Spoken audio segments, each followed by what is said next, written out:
Halo para hobi film, berjumpa lagi dengan Candu Movies. Karyawan kurang kerjaan yang hobinya nonton film. Di video kali ini, kita akan bahas alur sebuah film yang berjudul The Admiral pada tahun 2014. Film ini berkisah tentang pertempuran tituler Myongyang sekitar tahun 1597. Oke, lanjut. Cerita berawal dari daerah Jindo, pelabuhan Biukpa. Sang Laksamana menggelar pertemuan bersama para tentara rekrutannya.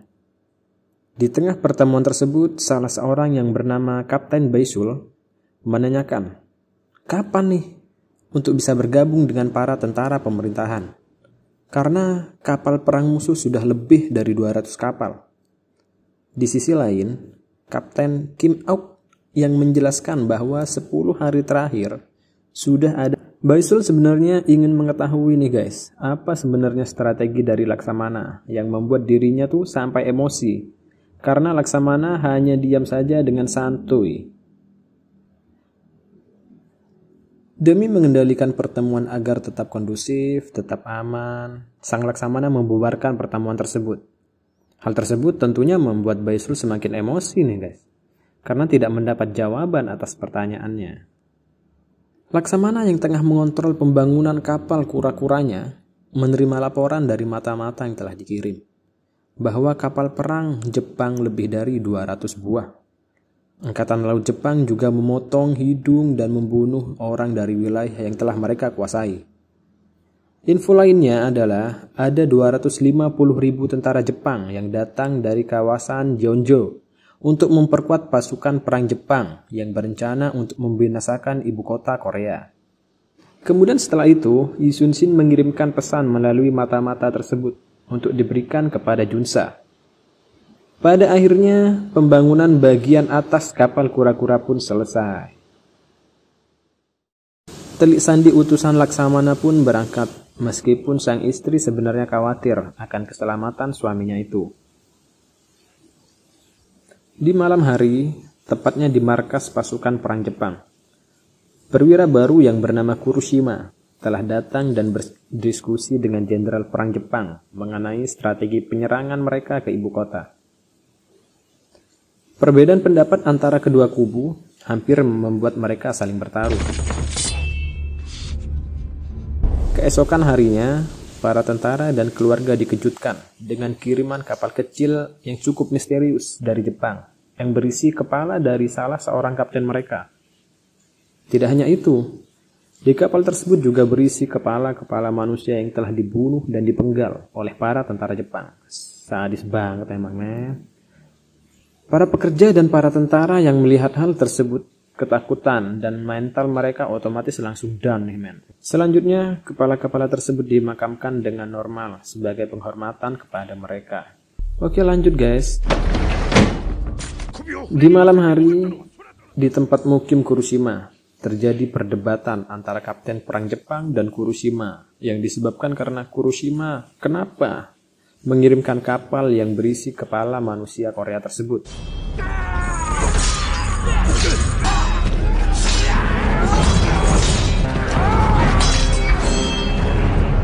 Di tempat lain, di markas Laksamana Yi Sun-shin, salah seorang tentara tengah tertangkap basah ingin melarikan diri dari perang karena ketakutan akan perang yang sudah ada di depan mata. Pengakuan dari salah seorang prajurit tersebut sebenarnya mewakili dari para prajurit yang lain. Akhirnya untuk meminimalisir agar prajurit yang lain tidak semakin down nih mentalnya, Laksamana Yi Sun-shin mengambil keputusan dengan tegas, yaitu dengan menebas prajurit tersebut. Sontak tindakan Laksamana tersebut membuat semua yang melihat semakin terkejut. Di malam yang cukup petang, Yi Sun-shin ditemani oleh sesepuh daerah tersebut berangkat menuju selat Myongyang untuk mempelajari arus tersebut yang ternyata arus di selat tersebut sangatlah kuat.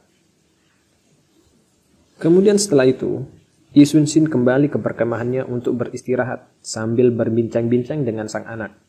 Bahwasanya Hanya kapal kura-kura yang sedang dibangunlah harapan satu-satunya untuk dapat memenangkan perang melawan Jepang tersebut. Saat tengah beristirahat, Yi Sun-shin diserang oleh penyusup yang ingin membunuhnya.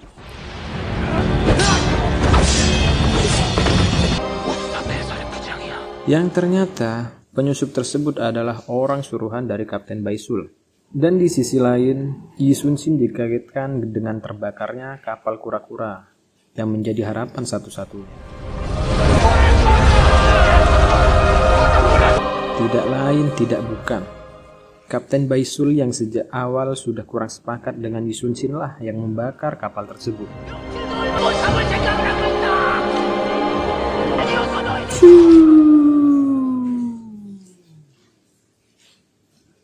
Baisul yang berkhianat pun mati terbunuh. Semakin tipislah harapan Laksamana dan para prajurit dengan terbakarnya kapal kura-kura.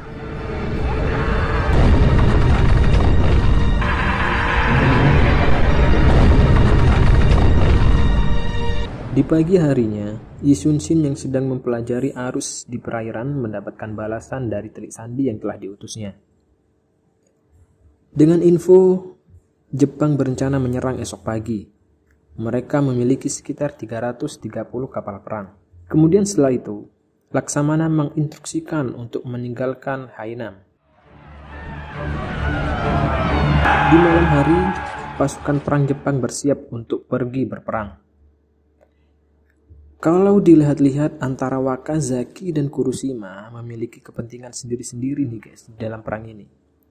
Wakazaki yang ingin merebut ibu kota, sedangkan Kuroshima ingin balas dendam atas kematian saudaranya kepada Yi Sun-shin. Di sisi lain, para prajurit Yi Sun-shin sedang bingung merancang strategi dan panik karena kapal kura-kura mereka habis terbakar. Di sisi yang lain juga, Yi Sun-shin sedang menulis pesan untuk Yang Mulia Raja yang berisi permintaan untuk menggabungkan kekuatan antara kekuatan kerajaan dengan 12 kapal milik Yi Sun-shin. Para kapten dan prajurit yang sudah sangat pesimis akan memenangkan pertarungan tersebut, kemudian menghadap Yi Sun-shin untuk mempengaruhi Yi Sun-shin supaya untuk membatalkan peperangan.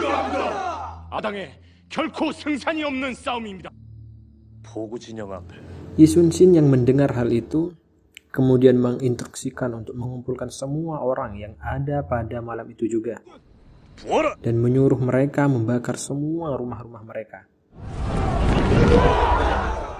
Ternyata, inilah salah satu strategi dari sang Laksamana. Di tengah kobaran api, Laksamana Yi Sun-shin kembali membakar semangat para prajurit yang akan berperang.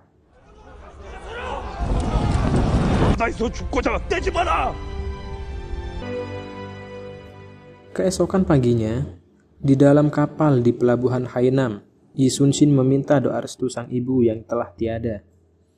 The best memang nih guys, tidak melupakan jasa dan doa sang ibu nih. Hari peperangan yang telah ditentukan pun tiba. Laksamana mengumandangkan perang.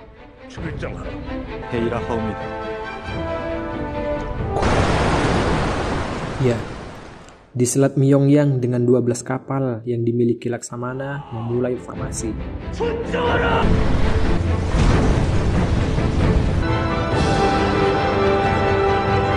Di tengah keheningan, semua prajurit dibuat terkejut dan panik dengan kedatangan kapal perang musuh yang begitu banyak, yang membuat kapal lain milik Yi Sun-shin pun mundur dari formasi yang tadi telah dibentuk. Yi Sun-shin yang mengetahui hal tersebut tidak gentar sedikit pun dan justru menginstruksikan untuk menurunkan jangkar dan bersiap untuk melakukan pertempuran jarak dekat.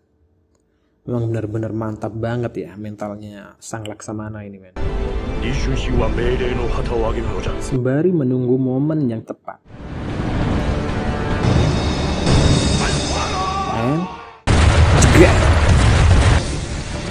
Pertempuran pertama pun dimulai. Seru.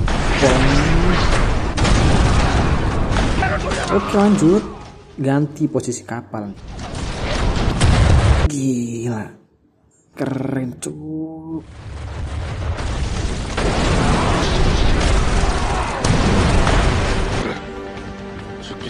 Next, Kurushima yang sangat ingin membinasakan Yi Sun-shin kemudian mengerahkan batalion keduanya. Seakan-akan Yi Sun-shin mengetahui strategi musuh. Sang Laksamana pun menginstruksikan untuk memotong jangkar dan mengikuti arus perairan ke Pulau Dara. Kurushima menyangka perangkapnya telah berhasil dan kemudian memerintahkan untuk melakukan penembakan. Kapal Laksamana yang telah terbawa arus membuatnya hampir menabrak karang. Oke, lanjut. Rencana Yi Sun-shin selanjutnya adalah merubah senjata menjadi meriam-meriam kecil dan mempersiapkan untuk pertempuran jarak dekat. Dan pertempuran jarak dekat pun terjadi. Di lain sisi, Yi Sun-shin yang telah mempersiapkan merubah senjata menjadi meriam-meriam kecil ternyata cukup efektif untuk mengurangi jumlah dari prajurit Jepang. Pertempuran jarak dekat begitu sengit terjadi.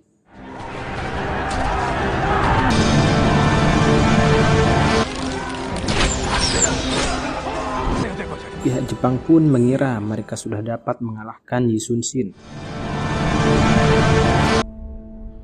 Yi Sun-shin yang sudah terkepung dengan kapal-kapal musuh dan dengan keterbatasan senjata yang ada, kemudian memerintahkan untuk membawa sisa meriam yang ada ke geladak kapal untuk ditembakkan ke geladak kapal musuh. Keren sih emang ya men, strateginya sang Laksamana ini. Setelah semua ready,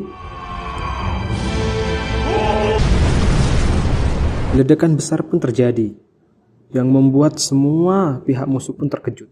Semuanya mengira kapal Laksamana telah hancur dan perang sudah berakhir. Melalui ledakan yang cukup besar tadi dan arus yang cukup kuat, kapal utama kembali ke medan perang, yang membuat semuanya tercengang dan membangkitkan kembali semangat para prajurit.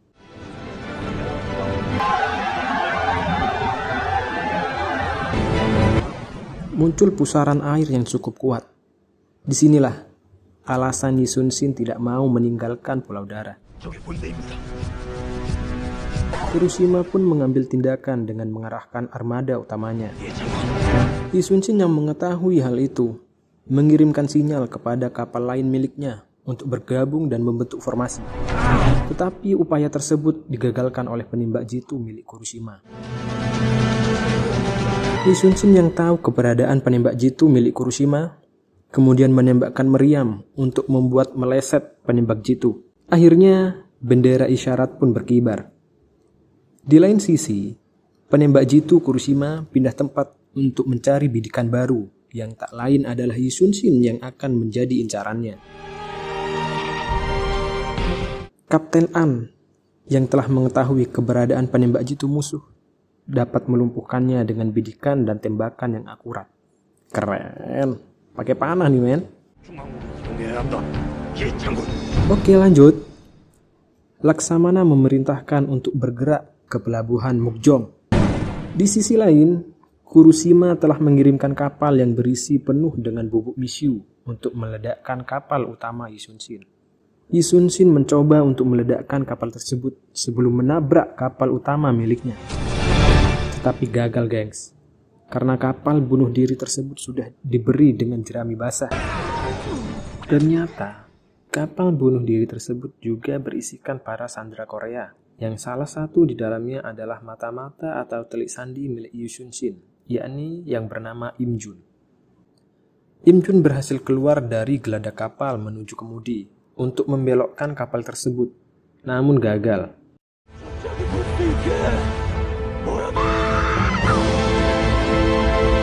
Dibantu sang istri dari atas tebing, sang istri dan para warga pun memberikan isyarat kepada kapal lain untuk menembak kapal tersebut agar tidak sampai menabrak dan mengenai kapal utama. Oke, lanjut. Armada utama Kurushima bergerak cepat untuk menabrak kapal utama Yi Sun-shin. Di tengah pusaran air yang cukup kuat, kapal mereka saling bertubrukan, yang membuat semua berantakan dan terjadilah pertempuran jarak dekat kembali.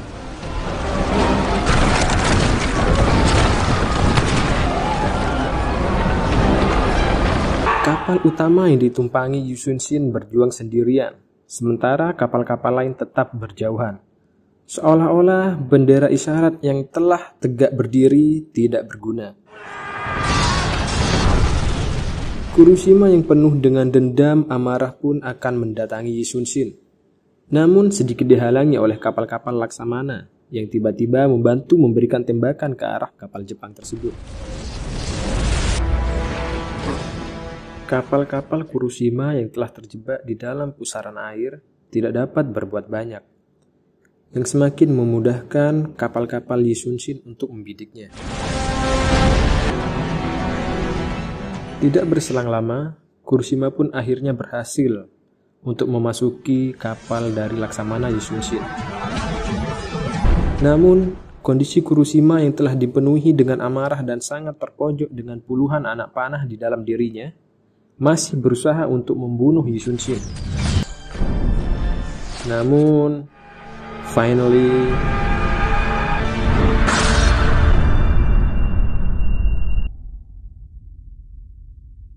kapal utama Yu Sun-shin yang terbawa pusaran air akhirnya berhasil diselamatkan oleh para warga. Selanjutnya, dengan dukungan arus yang cukup kuat, kapal-kapal Korea menabrak sekaligus menghancurkan kapal-kapal perang Jepang.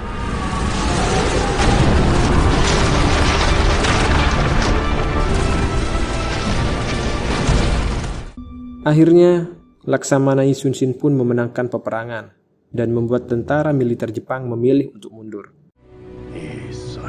Dan film pun selesai.